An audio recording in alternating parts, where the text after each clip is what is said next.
Bueno, muy buenas tardes a todos ustedes, a todos mis colegas de aquí, desde Roma. Para hacerle un más o menos, yo me encuentro en pleno centro de Roma, en la Fontana de Trevi, ¿no? Y desde aquí le mando un saludo caluroso a todos los que nos acompañan a través de la plataforma online, en las diferentes partes de la América Latina, y no solamente. Y agradecerles por haber aceptado nuestra invitación del día de hoy y así poder juntos analizar el tema que es muy actual, ¿no? Que es muy presente, lo vemos a través de nuestros eh, noticieros, vemos a veces la dificultad de los colegas cómo pueden contar situaciones así totalmente críticas, ¿no? Efectivamente, el tema del día de hoy es cómo informar en contextos inseguros y problemáticos, ¿no? El conflicto bélico en Ucrania y los atentados terroristas en Tierra Santa. Y para ello lo queremos hacer con nuestros colegas y también que les doy la bienvenida es a María Paz López, corresponsal de La Vanguardia de Berlín y enviada especiales a las fronteras de Ucrania, y a Pedro Javier Armengou, corresponsal freelance en Jerusalén. ¿No? A los dos les quiero realmente agradecer y quien va a moderar el encuentro va a ser nuestra colega Paulina Silva, ¿no? Y al mismo tiempo aprovecho, antes de dejar la palabra a la moderadora Paulina, quiero agradecer a los colegas, no sé si ya están en línea, pero bueno, le mando un saludo especial a los colegas de la Universidad de San Marcos, de Lima, a la Universidad de Piura, a la Universidad de Bausat y Mesa, y a los colegas de la Universidad de San Ignacio de Loyola, todos en Perú. Bueno, no me queda más que dejar la palabra a nuestra moderadora Paulina. Sí. Gracias, Roberto, y muchísimo gusto, Pedro Javier y María Paz. La verdad es que sí que es un tema súper interesante y a la hora pues, de plantearme de los temas que íbamos a hablar hoy, pues tenía varias ideas, pero es verdad que también quisiera que pues al tratarse ahorita de todos periodistas, yo en lo personal no lo soy, pero soy comunicóloga, entonces pues por ahí más o menos también. Quería que, bueno, si quieren contarnos un poquito de cómo es que llegaron a donde están en su carrera, pero sobre todo ya que pues han llevado a cabo su carrera de periodistas, el que se trate de contar historias y de estar al frente de lugares de conflicto, de lugares que a veces son el centro de atención de los medios de comunicación, otras veces un poco menos, pero ¿qué es lo que hace en concreto que cambie el día a día de su trabajo en estos contextos, fuera, digo, además de los otros? No sé quién quiere ir primero, si María Paz o PJ, como prefieran. María Paz, Bueno, por favor. empiezo yo si quieres. Bueno, yo lo primero que tengo que decir es que una cosa es, digamos, ser corresponsal en un país como Alemania, que tiene una serie de rutinas periodísticas que en realidad pues, cualquier corresponsal en una capital europea pues, conoce. Y otra cosa es, desde el hecho de estar en una posición central en el mapa europeo, pues como me encuentro muchas veces de enviada especial a situaciones a veces similares, tipo ir a cubrir elecciones a un país de Centro Europa, que eso es un poco lo mismo que estar en la corresponsalía, o bien ya a momentos en los que, como el actual en la guerra de Ucrania, o, por ejemplo, el año pasado, en noviembre, cuando se produjo la crisis de refugiados en la frontera polaca con Bielorrusia, pues que también estuve allí, pues que son momentos de mucha tensión informativa y que cambian mucho las rutinas periodísticas. Entonces, el primer cambio que hay es que trabajas todo el día.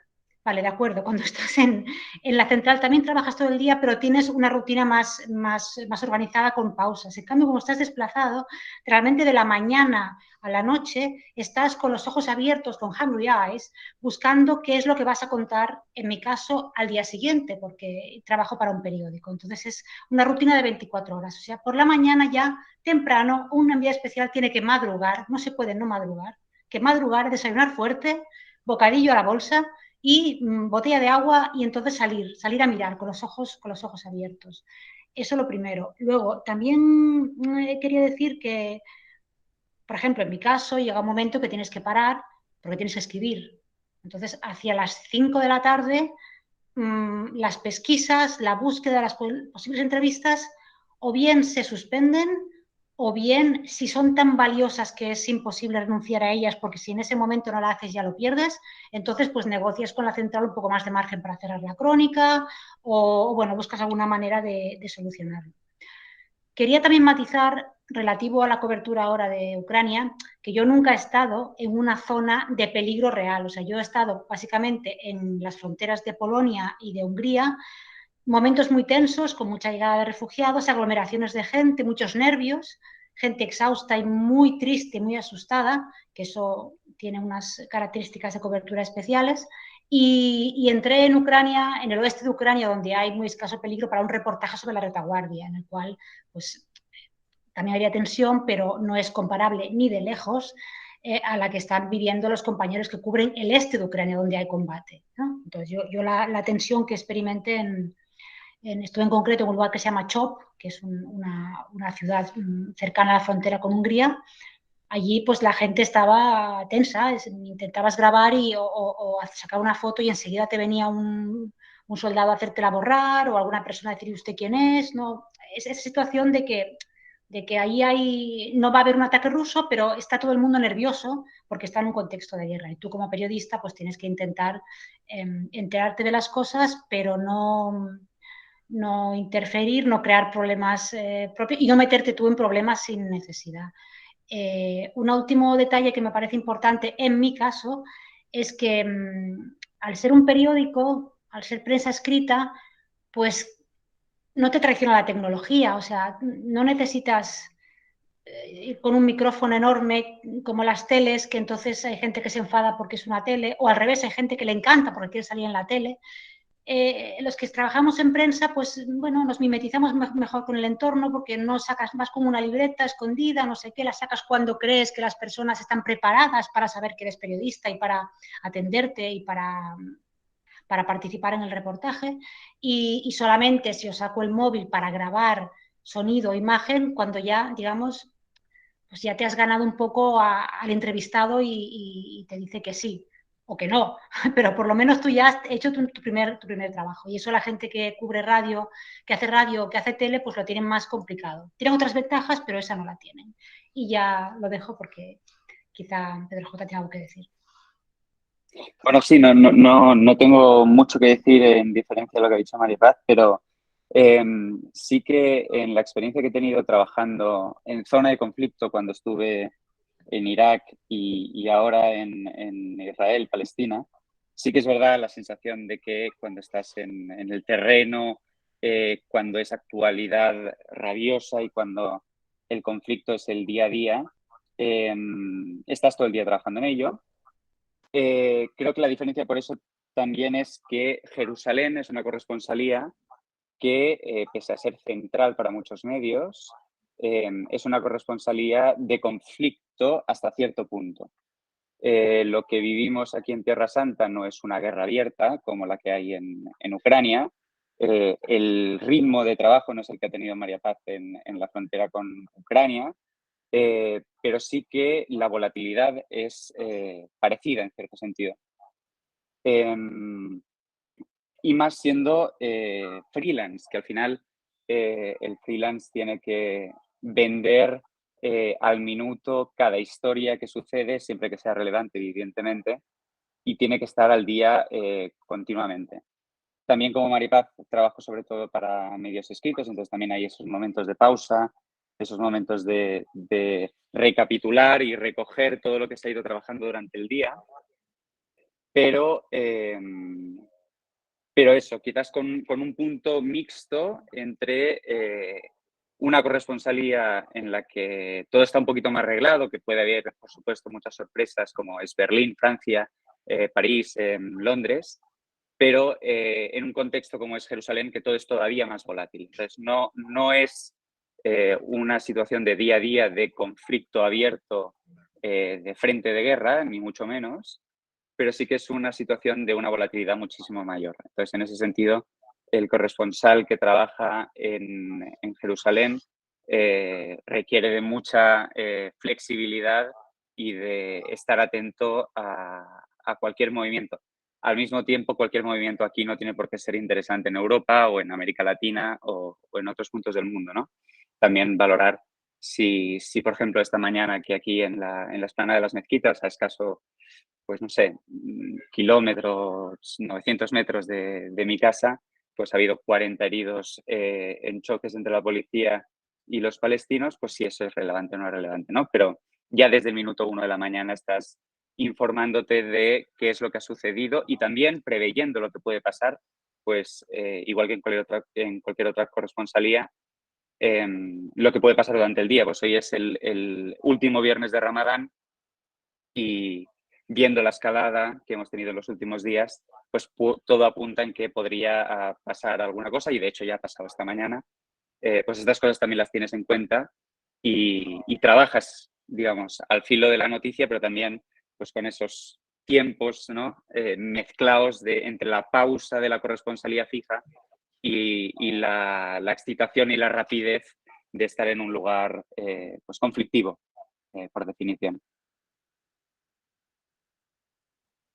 Oigan, pues muy bien, entonces esto es como hablando un poco de la rutina, pero a mí ahorita que los escuchaba y aunque sé que pues eso, que no es, o sea, Maripaz, en tu caso no es lo mismo estar en el centro del asunto, en una zona propiamente conflictiva, o Pedro J, que estás, o sea, que, pues como dices, es una volatilidad dentro de Jerusalén que es bastante concreta, en mi opinión, pero sí es verdad que ahorita ahorita en el caso de María Paz, por la situación que estamos viviendo y pues en Jerusalén, cosa que siempre, pero pienso, aquí díganme su opinión, pero yo creo que pues es verdad que están viviendo todas estas cosas pues mucho más de cerca, ¿no? Todas estas injusticias de las que nosotros leemos o las que nos enteramos pues justo a través de todos los medios, nosotros pues tenemos esta distancia, ¿no? Pero ustedes que están muchísimo más cerca, que a lo mejor las viven diferente, que a lo mejor en cierto momento se puede convertir en su día a día, aunque sea por una temporada. Mi pregunta es si la objetividad y la neutralidad puede ser un reto en algún momento por estar viendo estas cosas tan de cerca y pues viviéndolas, pues eso, en carne propia desde su profesión, ¿no? Entonces, que sí que la objetividad es responsabilidad siempre, pero ¿la consideran que puede ser un poco más un reto de lo que sería en otros contextos? Yo la verdad es que quizá actúo un poco como una autómata de la profesión, quiero decir, yo llego a un sitio, tanto en la corresponsalía como en las misiones de enviada especial, y actúo con las reglas del oficio clásico, como si estuviera cubriendo una rueda de prensa en la Santa Sede que me cuentan el último documento papal. Intento hacerlo así porque creo que es la manera de no meterse en jardines que uno no conviene que se meta. En mi opinión, hay periodistas que lo hacen y eso depende también del nivel de tragedia. O sea, lógicamente, si un fotógrafo se encuentra delante de un refugiado que se está ahogando en el Mediterráneo, obviamente va a intervenir porque va a salvar una vida. Pero si yo estoy en la frontera de Polonia y una refugiada me pide algo, a mí en concreto, algo que es extra periodístico, que yo sé que se lo puede proporcionar la ONG que está a 5 pasos y que habla su idioma, pues obviamente lo que le voy a decir es que vaya usted allí y pregunte allí. Yo no es mi función ultrapasar determinados límites, me parece. Y luego el tema de la objetividad, que es un clásico, pues no sé qué decir. O sea, por ejemplo, en el caso de la guerra de Ucrania es evidente que la inmensa mayoría de los medios occidentales están del lado ucraniano, porque es un dato objetivo que es el país agredido, el país invadido, el país atacado. Por tanto, eso ya prácticamente te coloca en su lado. Dicho esto, tampoco te vas a tragar todo lo que venga del gobierno ucraniano, porque bueno, hay que mirar todo con las lentes quizá de la plausibilidad, ¿no? Más que de la objetividad, de lo que es plausible, viable, creíble, y en eso te guías un poco también por la intuición, por conflictos anteriores, por la historia del siglo XX que conoces, por el historial de Rusia, por el historial de Ucrania, y intentas navegarlo así. También es cierto que en el caso de historias individuales, como es las que he estado yo cubriendo en las fronteras, claro, son de fuente única. Quiero decir, la refugiada que te cuenta su vida, te la cuenta ella y tú no tienes manera de double check, de asegurarte de que sea verdad que viene de tal ciudad y de que su hijo es tal y que su marido está en el frente o no lo está. Ahí tienes que hacer un ejercicio de decir, ella dice esto, que el lector le quede claro que ella dice esto, no que tú lo dices, sino que tú dices lo que ella dice, y entonces pues es un pacto con el lector en el que hay límites que tú no puedes, digamos, conseguir, ¿no? Y eso es, así yo intento trabajar siempre, ¿no? Para salvaguardar las rutinas profesionales y la honestidad, lo intento. Totalmente de acuerdo por mi parte. Yo la sensación que tengo, y creo que es algo que en general se ve en el ejercicio periodístico, es que la objetividad 100% nunca existe, que en el momento en el que escoges un titular u otro, una palabra u otra, una foto u otra, ya está siendo subjetivo, pero sí que se nos pide o intentamos tener una cierta imparcialidad o al menos responder a la veracidad o a la verdad de las cosas, ¿no? Creo que en un lugar como Tierra Santa, donde el conflicto es tan visceral y donde las posiciones están tan marcadas por un bando y otro, es difícil mantenerte al filo de la navaja y estar ahí entre dos aguas, ¿no? De una manera quizás un poco tonta, pero me siento más tranquilo cuando oigo que se me critica desde el sionismo, se me critica desde el islamismo, o que se me alaba desde el sionismo, se me alaba desde el islamismo.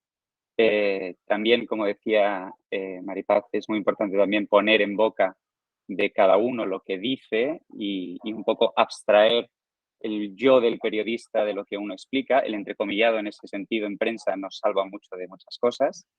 Pero sí que es verdad, y en la línea de lo que preguntabas, Paulina, que en zonas de conflicto, en zonas donde se vive con mucha intensidad una situación humana dura de guerra, de conflicto, es difícil poner el límite, ¿no? en esa imparcialidad.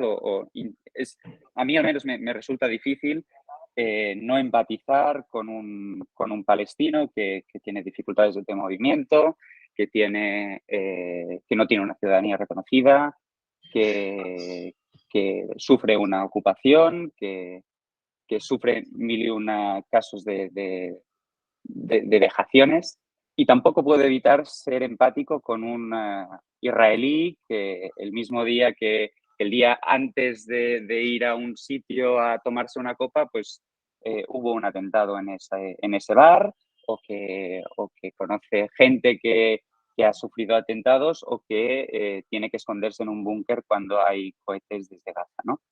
Entonces, creo que no se nos pide que dejemos de ser empáticos, al contrario, creo que tenemos que seguir siendo empáticos, creo que tenemos que ser empáticos con todos los bandos, y creo que tenemos que ser, en la medida de lo posible, lo más respetuosos con la víctima, que es lo que decía también María Paz, y con entender quién es el fuerte y quién es el débil en una historia.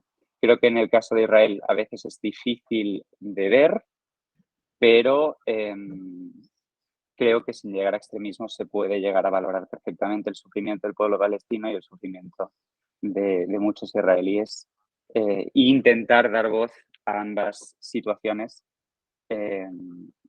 intentando ser lo más fiel a la verdad, que, como he dicho, pues no es algo fácil.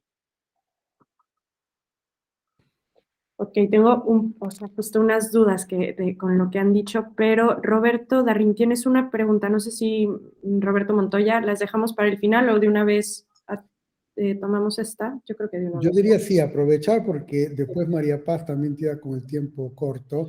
Roberto, adelante con tu pregunta. Sí, gracias. Siento, Roberto Darín es un colega del periódico Il Sole 24 Ore de Italia, uno de los más grandes periódicos de Italia. Roberto. Hola, buenas tardes a todos. Yo soy un enviado especial de Il Sole 24 Horas, como ha dicho Roberto Montoya, y trabajé unos años en América Latina como corresponsal. Estaba basado en Buenos Aires y cubriendo, pero es una mission impossible, pero cubriendo toda América Latina. Ahora, las pasadas semanas, estuve de viaje en Moldavia al límite con Ucrania y tuve la posibilidad de hacer cosas interesantes. Y me encantaría preguntar a ustedes, a lo que están trabajando como freelance, si padecen como algún tipo de limitaciones, de condicionalidad, porque con muchos jóvenes que encontré las semanas pasadas, me di cuenta que estaban preocupados, muy preocupados, para hacer notas, reportaje, video, lo que era, que fueran compatibles con las preguntas y las expectativas del diario europeo o norteamericano, no es importante el país de destino. Así que una vez más me di cuenta lamentablemente que yo sé es un tema enorme y no podemos resolverlo en unos minutos, pero quisiera preguntar a alguien de ustedes si están subiendo de alguna manera un tipo de condicionamiento o de presiones, entre comillas, psicológica. Todo el mundo sabe que en Italia, por ejemplo, hay un mainstream que está muy a favor de la guerra, a pesar de que la mayor parte de la gente, de la opinión pública, está en contra. Pero los medios televisivos y los diarios al 85% están a favor de la guerra. Así que cualquiera de ustedes puede ofrecerme una pequeña o una grande respuesta y lo agradezco de anticipo. Gracias. María Paz. Bueno, yo quizá no soy la más indicada porque soy una periodista, digamos, de plantilla de un medio, pero sí puedo decir, como periodista de plantilla de un medio, cómo veo a los compañeros que están en zona freelance o en zona de precariedad laboral, digamos que ese es el caso de muchos. Por una parte, están sometidos a esas peticiones incesantes, variadas, a deshoras, a horas distintas, de los diferentes medios con los que han trabajado hasta el momento, y realmente no pueden decir que no, porque si en ese momento están con un medio y le dicen que no a otro, lo pueden perder para siempre, porque buscarán a un sustituto, porque los lugares de conflicto llega un momento que están llenos de gente precaria buscándose la vida. Entonces siempre habrá un periodista que lo hará por menos dinero, que estará dispuesto a hacerlo en ese momento, aunque sea a altas horas de la noche, y por tanto la precariedad redunda en como más precariedad y más capacidad para los medios, digamos, sin escrúpulos para tener a alguien que haga lo que ellos quieran. Ahora diré una cosa que es como un poco políticamente correcta quizá, y es que la abundancia de periodistas en la precariedad es muy malo para el periodismo porque baja el nivel, porque el periodista desesperado por colocar su crónica porque cobra tanto la pieza va a decir lo que sea que pide la línea editorial de ese medio, lo que sea con tal de poder cobrar esa pieza, y por tanto al final es malo para el periodismo en su conjunto que no exista una industria de medios fuerte en muchos países que permita un periodismo normal y responsable. Y eso se ve sobre todo por no hablar de los riesgos de seguridad, porque hay por ahí por Ucrania periodistas en zona de combate sin chaleco salvavidas, pero sin chaleco antibalas, sin casco. Bueno, pero ¿eso qué es, no?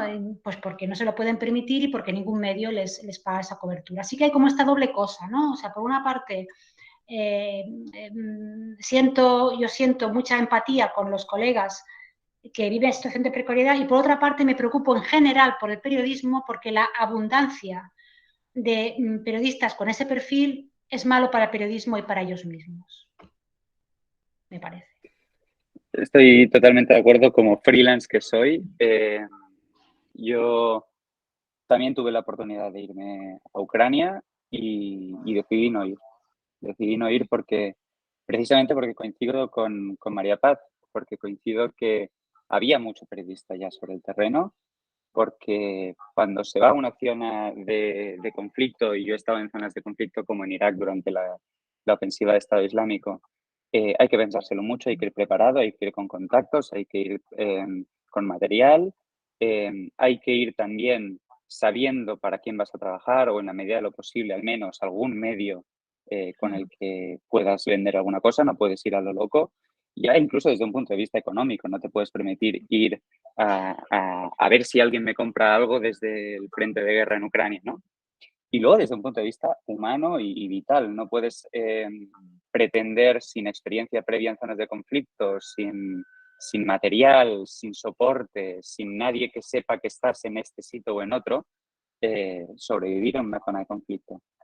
Entonces, yo creo que en el caso de Ucrania hemos tenido mala praxis por parte de muchos medios de comunicación que pagan mal a los freelance, que exigen mucho a los freelance, que tiran de los freelance solo cuando es necesario y es una relación muchas veces cruel en el sentido de te compro y te olvido ahora que me interesas, pero también ha habido mucha falta de cabeza por parte de muchos periodistas que han ido a la aventura sin tener mucho claro. No hablo de personas en concreto, pero sí que a mí me da la sensación de que Ucrania ha habido una saturación de periodistas, ha habido mucha gente que ha ido allí con un móvil y con un micrófono a hacer directos de Twitch y quizá eso no es el periodismo, porque no te permite hacer tampoco periodismo de calidad y porque te estás poniendo en peligro, porque estás poniendo en peligro a la gente a tu alrededor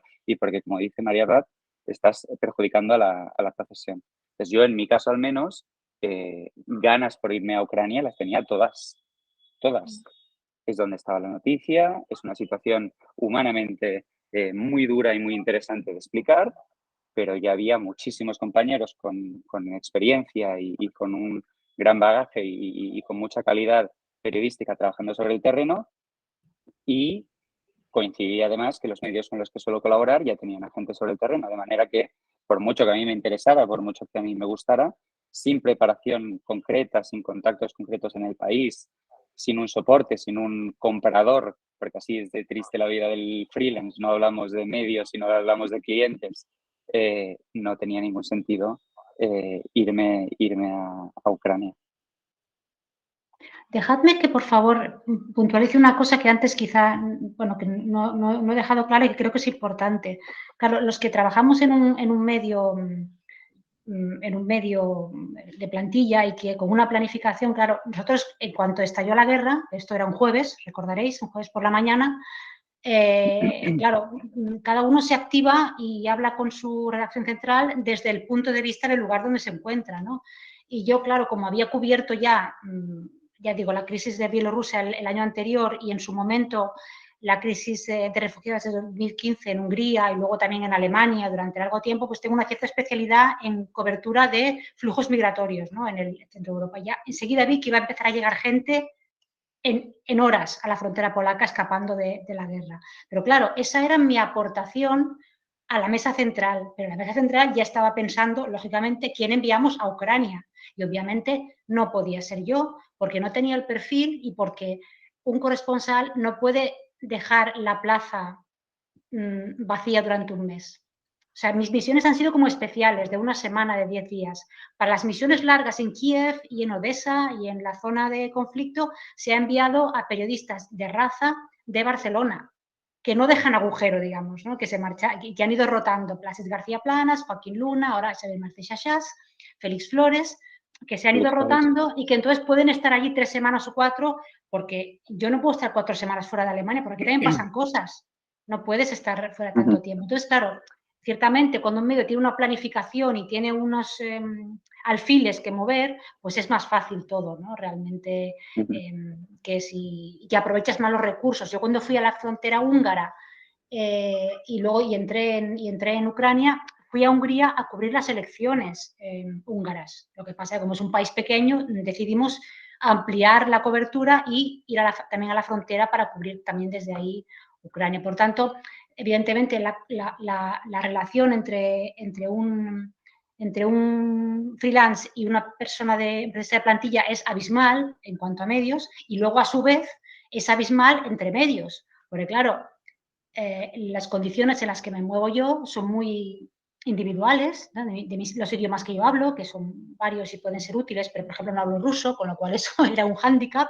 Tenía que buscar gente que hablara los idiomas que yo hablo, y, en cambio, enviados especiales de medios anglosajones de gran altura, bueno, esos van con chofer, traductor de ucraniano, de polaco, fixers locales que les llevan al lugar de la noticia, y, claro, eso ya es como un nivel que la prensa hispanohablante, no, por una cuestión de poderío de medios, no tenemos una industria editorial tan fuerte en ninguno de nuestros países, ¿no? Y, en cambio, en Estados Unidos sí, ¿no? Y eso también es, ves pasar los coches de las televisiones americanas con todo ahí pertrechado y dices, bueno, esto es es another level, ¿no? Que nosotros, incluso los de medios grandes españoles, pues no nos movemos así, ¿no? Es distinto. En ese sentido también, como periodista freelance, también en mi valoración para no ir a Ucrania, también había un punto de guardar el fuerte.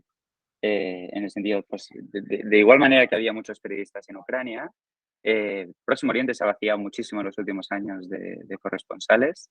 La Vanguardia mismo durante muchísimo tiempo ha tenido corresponsales en Próximo Oriente y ahora mismo está cubriendo desde Estambul. Y había también, incluso la jefa de EFE aquí en Próximo Oriente se fue a Ucrania, compañeros freelance han ido a Ucrania. Y yo también tenía la sensación de, pues eso, también que no hay que dejar de cubrir esta zona del mundo.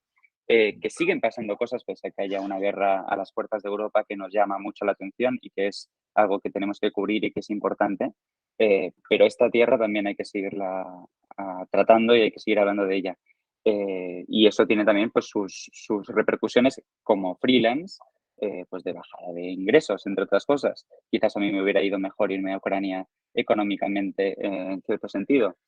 Pero, pues como decía María Paz, también hay un punto ese de cuál es tu lugar, cuál es tu experiencia.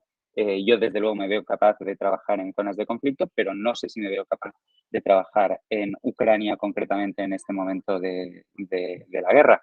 He trabajado más en Próximo Oriente que en Europa del Este. No hablo ucraniano, no hablo ruso. Y yo, como freelance, no me puedo permitir un traductor y un fixer y un chofer, etcétera, todo eso, ¿no? Entonces sí, también hay ese punto de valorar si vale la pena ir, si vale la pena hacerlo, como hay que hacerlo. Ok, muchas gracias. Oigan, y ahorita que que justo estaban hablando, ¿no? De darle, o sea, de cuidar un poco la profesión, o lo último que tú dijiste también, Pedro J., pues que aunque no te fuiste tú, o sea, desde donde estás hay cosas que hay que seguir contando y esa responsabilidad también está. Yo quiero volver también a un punto que antes Maripaz tocó con mi pregunta anterior y que diste el ejemplo, ¿no? Que sí hay situaciones en las que tienes que intervenir o no, pero que si entonces tu lugar o tu trabajo, tu profesión no es esa la que corresponde y puedes como remitir la ayuda a otra parte. Uniendo esa idea con lo que acabas de decir, Pedro J., de la responsabilidad también como de contar cosas en otros lugares, quisiera tocar el tema de justo cuándo sí contar las cosas y cuándo no. creo que estamos ahorita viviendo un tiempo en el que estamos, o sea, estamos expuestos a tanta información que a veces nos podemos sentir abrumados, ¿no? Y cuántas veces no escuchamos de gente que, no es que yo ya no leo las noticias porque es que afecta mi salud mental y es que me da ansiedad y yo ya tengo muchísimo encima como para también estar viendo todas estas cosas. Entonces, aunque sí, o sea, es su compromiso transmitirnos la verdad, ¿cuándo es demasiado? ¿No? ¿Dónde sí está esa responsabilidad de informar lo que está pasando o dónde a lo mejor ya no puede hacer falta viviendo en un mundo en donde siempre va a estar sucediendo alguna cosa y que un día es una noticia que nos tiene a todos hablando de eso, pero es que 2 días después es que va a ser otra, ¿no? Entonces, sí, como, ¿cuándo es demasiado? ¿Cuándo sí? ¿Cuándo no? ¿Dónde esa responsabilidad existe? ¿Y qué tienen para decir sobre eso? Bueno, lo primero es que sí, efectivamente, ese proceso de cansancio informativo se da en la audiencia, ¿no? Porque es que hay una avalancha, pero la decisión de cuánto es demasiado y cuándo no es demasiado, pues no es del periodista, es de la industria.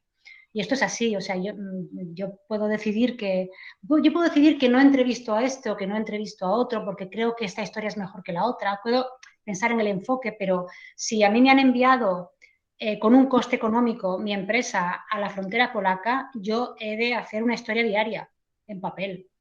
Te pongas como te pongas, porque quiero decir, es algo que forma parte del...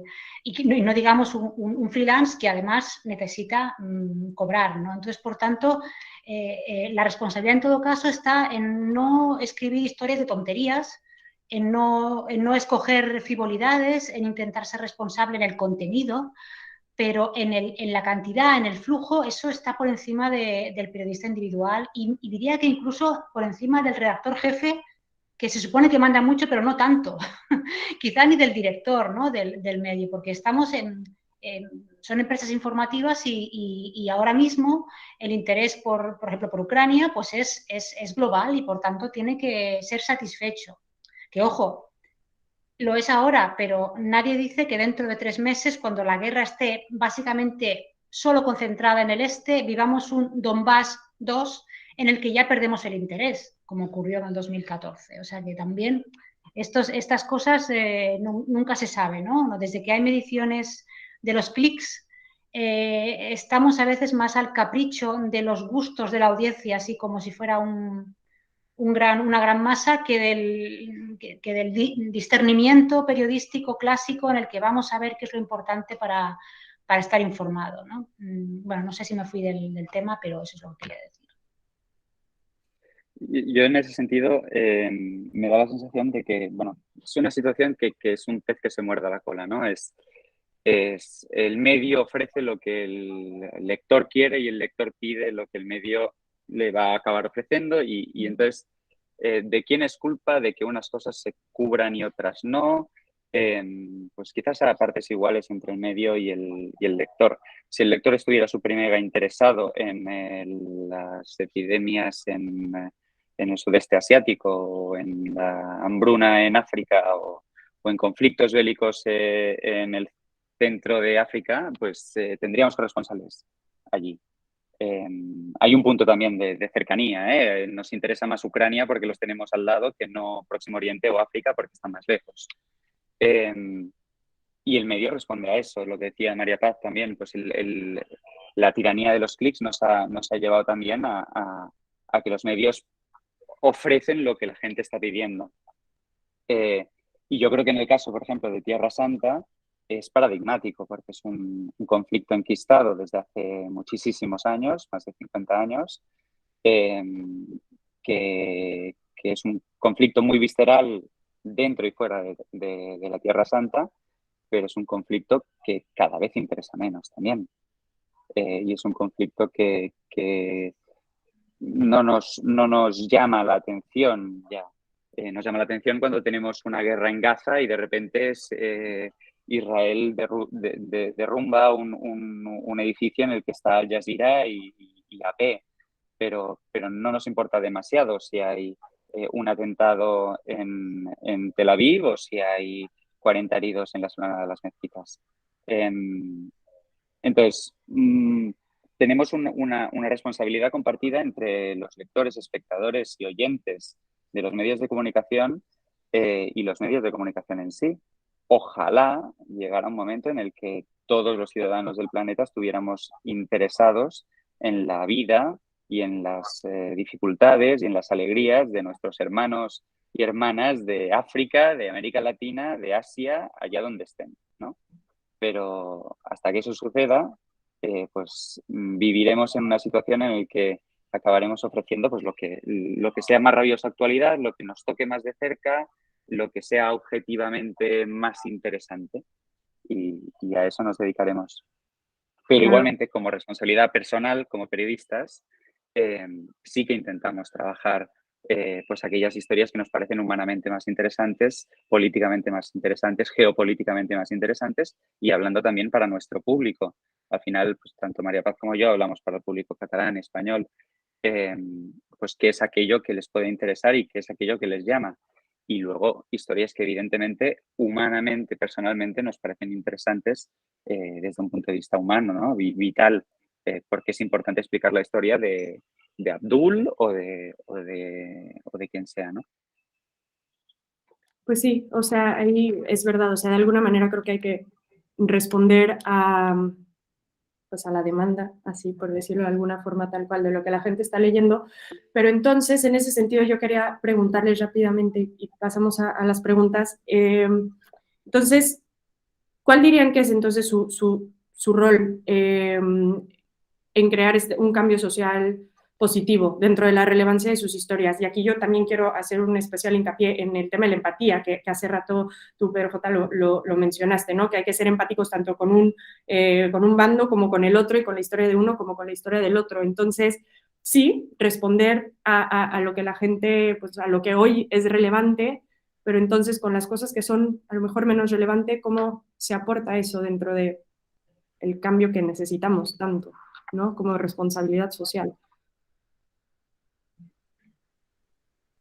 Bueno, yo tengo que decir que siempre me he visto a mí misma pues como notaria de la realidad, o sea, no tanto como motor de cambio, creo que eso corresponde a otros actores sociales, pero esto es una visión mía, porque hay otros periodistas que sí que creen que deben participar en eso, entonces están en la frontera del activismo y eso tiene ventajas e inconvenientes, ahí depende, ¿no? de lo que persiga esa persona con su vida y su profesión. Yo me considero, pues, en la medida de lo posible notaria y con la esperanza de que el mero hecho de contar algo sea ya de por sí una denuncia, si es que alguien juzga que eso es denunciable, que eso es importante, que eso merece ser trabajado y llevado a otro nivel.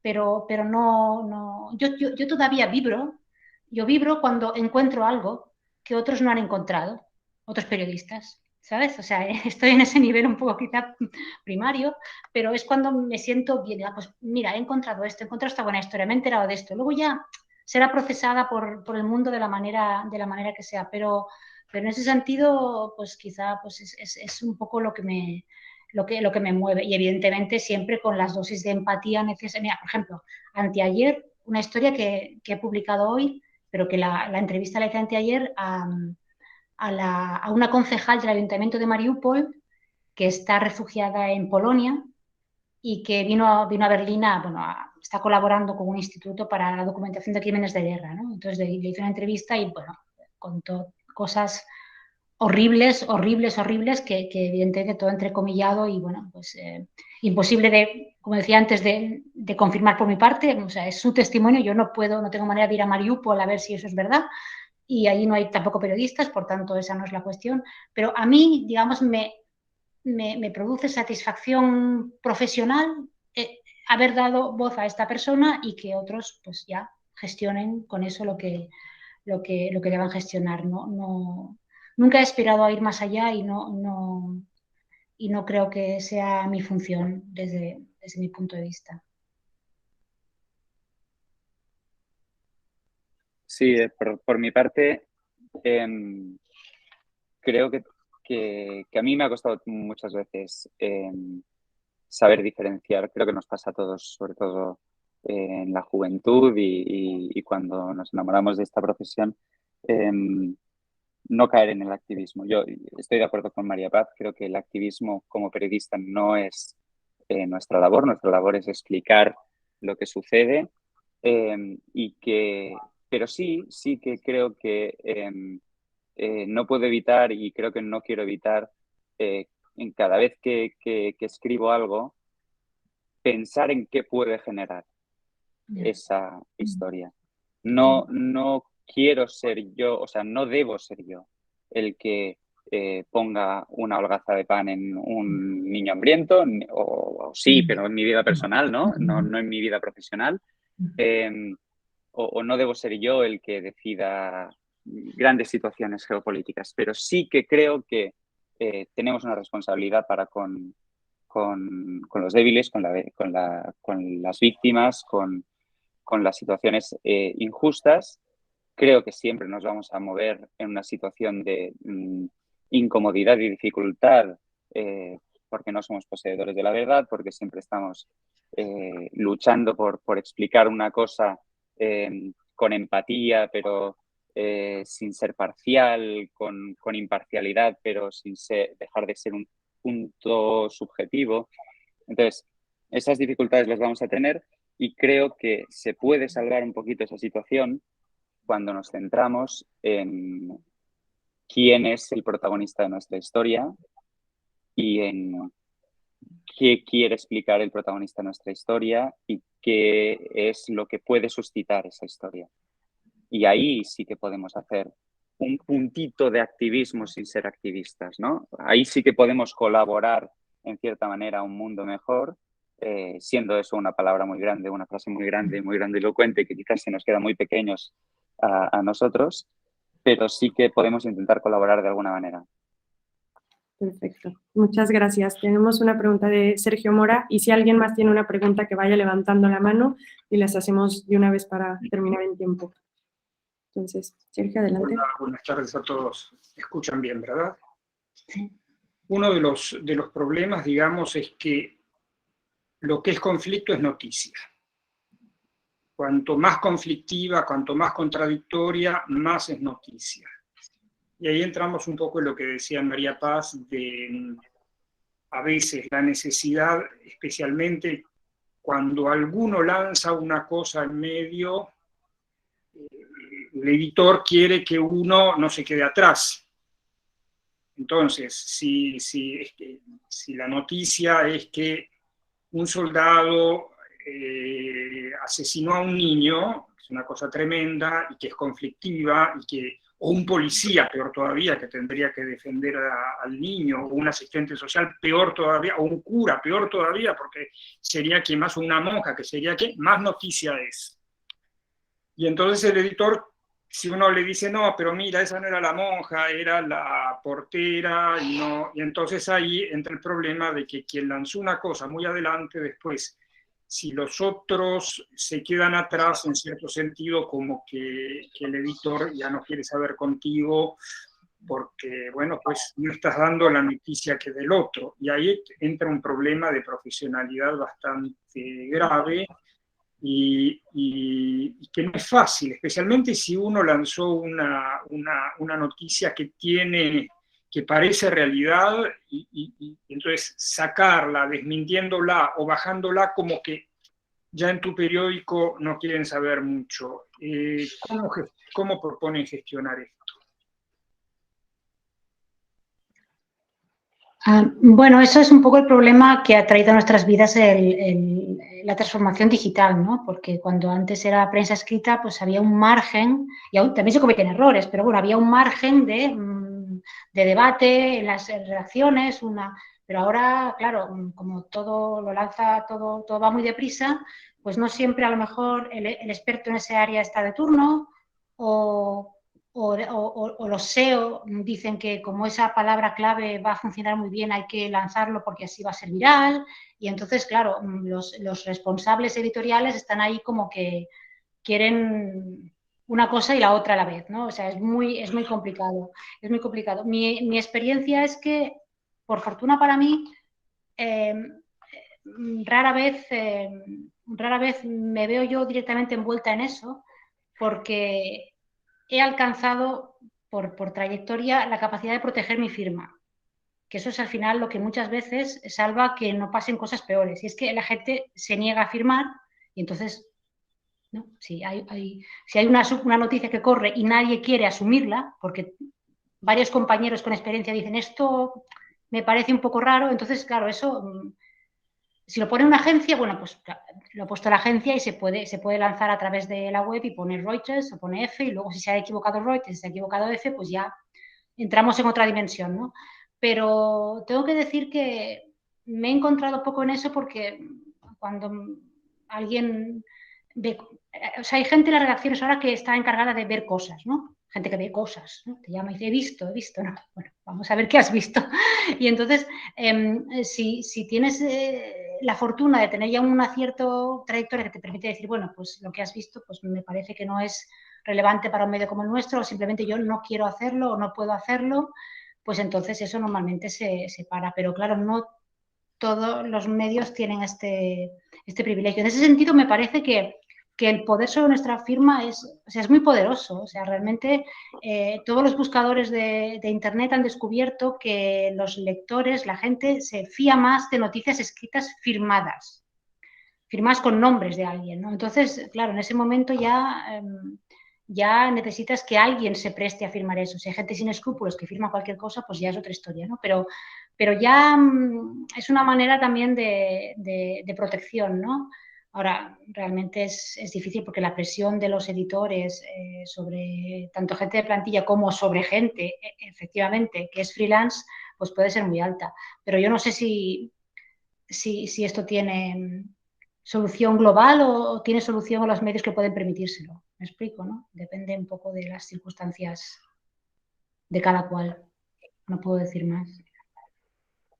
Yo creo que cuando decías, Hernán, que el conflicto vende, es evidente, ¿no? Hay la máxima esa del periodismo de que no es noticia que un perro muerda a un hombre, pero sí que es noticia que un hombre muerda a un perro. Pero es que el trabajo del periodista es comprobar si es que realmente ese hombre ha mordido a un perro o no ha mordido a un perro, ¿no? Entonces, aunque el titular de un hombre muerde a un perro es muy atractivo y es un clic muy rápido y es muy interesante de sacarlo el primero, nuestro trabajo es hacerlo, es comprobarlo y es mirarlo y es trabajarlo y es buscar fuentes y es... Entonces, en el mundo en el que vivimos hoy, que la actualidad es más rabiosa que nunca y que las redes mandan y que la velocidad es primordial, es una batalla muy dura. Pero, como decía María Paz, los lectores y el público en general valoran la crónica firmada, la crónica sosegada, el análisis, lo que está bien fundamentado y bien esto. Entonces, sí, vamos a seguir luchando contra la tiranía de los clics y sí, vamos a tener que sufrir muchas veces mucha gente que corre y dice una cosa y al final es otra y desmentir y quizás tener que hacer una pieza que es menos atractiva porque la realidad al final nos ha fastidiado un buen titular. Sí, pero es que eso es lo que nos va a hacer sobrevivir. A largo plazo, y esto sí ya se está viendo hoy en día, los medios solo sobreviviremos si somos la alternativa al ruido de Twitter y de Facebook y de Instagram y de TikTok y de Twitch y de todas las redes que hay, ¿no? Entonces, más que nunca, el periodismo escrito, televisado, en radio, debe ser esa puerta y ese filtro entre el rumor y entre lo que se dice rápido y en lo que aparentemente es atractivo, pero luego no es verdad. Tiene que ser la casa de lo sosegado, lo pensado y tal. Y esto es responsabilidad de los medios, es responsabilidad de los periodistas y, de nuevo, es responsabilidad de los lectores y de los oyentes y de los espectadores. Entonces, si los espectadores y los oyentes y los lectores respaldan y buscan eso y pagan por ello, habrá periodismo sosegado y habrá periodismo que vaya más allá del titular rabioso que al final resulta que no era tal como nos pensábamos. Perfecto, muchas gracias. Creo que Pedro J. acaba de responder un poco más o menos la pregunta que Martín escribió sobre la responsabilidad del lector, y es que también veo que Esther tiene la mano levantada, pero la verdad es que se nos terminó el tiempo y entonces pues quiero agradecer a todos por las preguntas. Seguro que tendremos otra oportunidad para seguir este tema que yo creo que nos podría dar para un rato más. Entonces doy la palabra ahorita a Roberto y agradezco muchísimo el tiempo de ambos esta tarde, de verdad. Gracias a vosotros. Gracias por la oportunidad. También quiero agradecer a todos ustedes, a mi colega María Paz, a PJ por haber aceptado nuestra invitación. Y el tiempo es el que tenemos, no máximo de 1 hora, y así poder también darle toda la facilidad a nuestros amigos que están en toda parte de la Hispanoamérica a escucharnos un poco, ¿no? Nuestras experiencias, en este caso sobre los conflictos, cómo informar en estos momentos históricos. Bueno, agradezco a todos, a Roberto, al Perú, España, a Roma, y a todos los que nos han acompañado hoy día. Ya le estaremos haciendo llegar el próxima cita, ¿no? La próxima cita que seguramente será en mayo. Muchísimas gracias a todos. Desde